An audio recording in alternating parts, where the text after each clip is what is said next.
Shalom a todos, muito bem-vindos a mais um vídeo aqui no canal. Meu nome é Beni Alan, sou vice-líder do Ministério Palavra de Jerusalém, ministério que dá nome ao canal.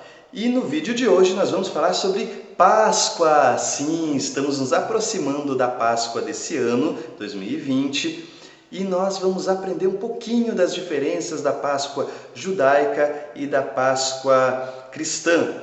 Vamos ver quais são as diferenças, alguns textos e mostrar para vocês algumas curiosidades sobre o tema que vocês devem ter. Se vocês gostarem e quiserem, claro, peçam mais textos, exemplos ou alguma coisa que vocês querem saber mais aprofundadamente, aqui nos comentários nós faremos para vocês, tá? Não esqueçam do like e vamos falar sobre a Páscoa após a vinheta.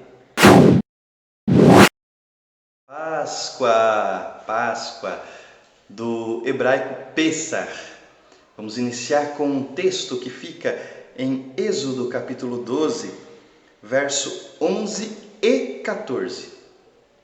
Verso 11: Assim, pois, o comereis, os vossos lombos cingidos, os vossos sapatos nos pés, e o cajado na mão, e o comereis apressadamente. Esta é a Páscoa do Senhor. Esta é a Páscoa do Senhor. Bem? E no verso 14: E este dia vos será por memória, e celebrá-lo-eis por festa ao Senhor nas vossas gerações, e o celebrareis por estatuto perpétuo. Perpétuo. Interessante, não é? Como esse texto de Êxodo, ele nos fala de quando foi dada pelo Eterno a Páscoa. Páscoa do hebraico Pessah, que significa passagem, porque o Espírito de Deus ele passou pelas casas que havia o sangue do cordeiro e não feriu os primogênitos. Nós podemos falar isso em um outro vídeo melhorzinho, é só vocês pedirem aqui nos comentários. Por hoje eu não vou me ater a esse aspecto, mas vamos falar só sobre a Páscoa cristã e a Páscoa judaica. Bom, a Páscoa judaica ela é, até os dias de hoje, baseada nesses textos de Êxodo, começando no capítulo 12, e ela é feita basicamente, o alimento principal dela seria as ervas amargas, que simboliza o choro e a aflição do povo de Israel lá no Egito, quando eram escravos. Nós temos a matzá, que seria o pão sem fermento. Esse pão sem fermento, além de simbolizar a falta de pecado, ele é dado porque durante a última grande praga da morte dos primogênitos, o povo de Israel foi praticamente expulso do Egito e não deu tempo da massa fermentar, fazendo com que o pão fosse retirado das amassadeiras lá do forno e saísse sem fermento. Tá? Então há essa matzá, esse pão sem fermento. E nós temos também o vinho, que é um simbolismo forte, que ele não é citado no livro de Êxodo, mas ele foi introduzido na celebração pascal há muitos séculos antes do Messias Yeshua. Bom, já começa por aí as diferenças entre a Páscoa judaica e a Páscoa cristã. Mas antes de eu começar a citar os temas, vamos colocar um texto que seria, digamos assim, uma base para a Páscoa cristã. Esse texto ele está em 1 Coríntios, capítulo 5, verso 7.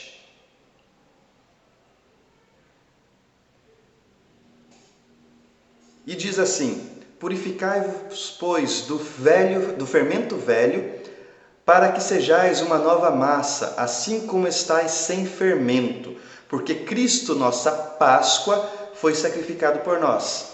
Por isso, façamos, verso 8, façamos, é uma ordem, façamos a festa, então celebremos a Páscoa, não com o velho fermento, nem com o fermento da maldade e da malícia, mas com os ázimos, pão asmo, matzá, da sinceridade e da verdade.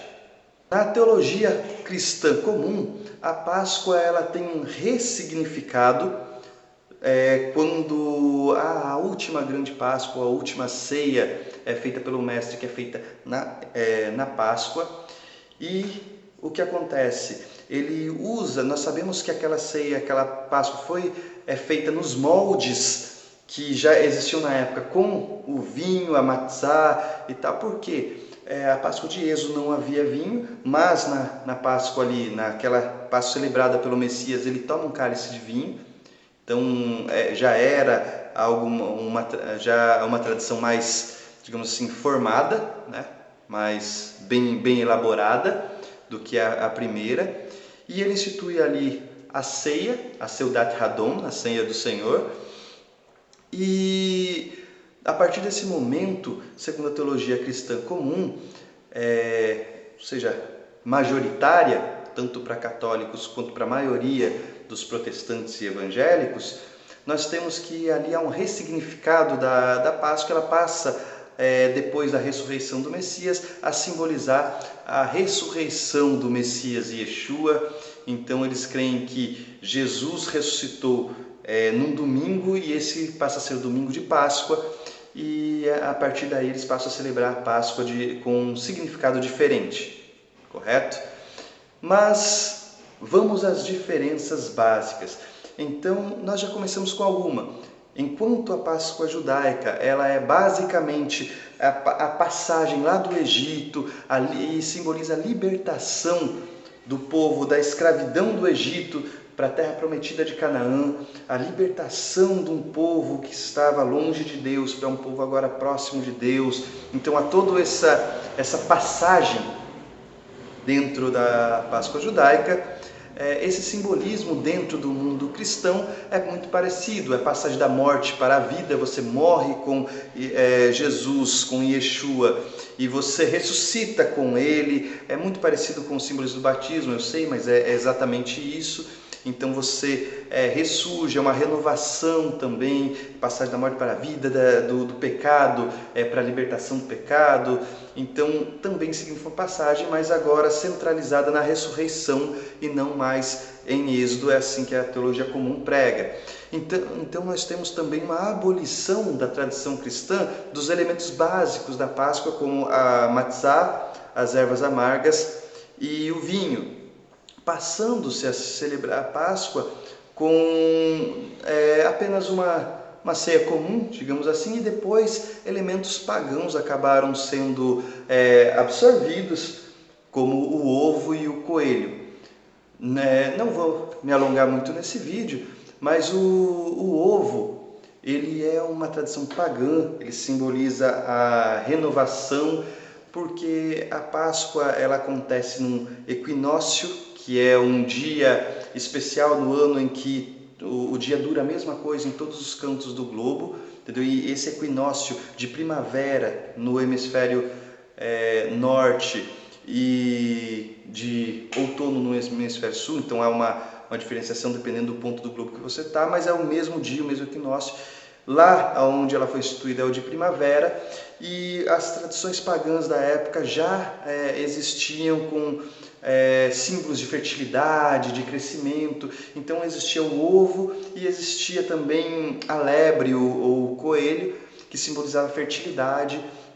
E você vê deuses e deusas sendo adorados com esses símbolos, como Ishtar, como Hécate.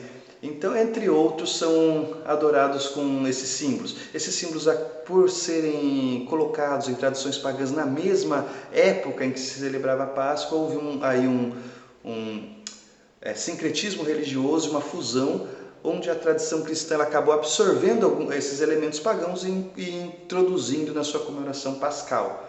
E isso, no desenvolvimento, acabou chegando no que é hoje. Claro, trocou-se o ovo comum e pintado e decorado por um ovo de chocolate bem decorado. Isso já foi algo mais comercial, mas é assim que se desenvolveu a Páscoa de hoje.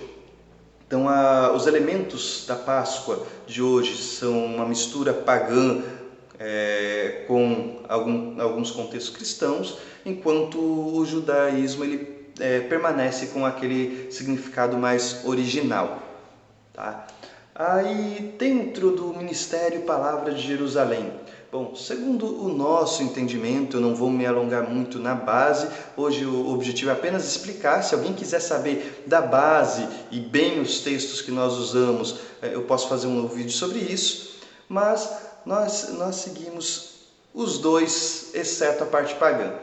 Vejamos, a Páscoa ela é tida lá em Êxodo 12 como um estatuto perpétuo. Perpétuo é para sempre. Então não dá para ter sido abolida, porque Deus teria mudado de ideia e no eterno não há mudança nem sombra de variação, como o apóstolo Tiago bem explica na sua epístola de Tiago. Contudo,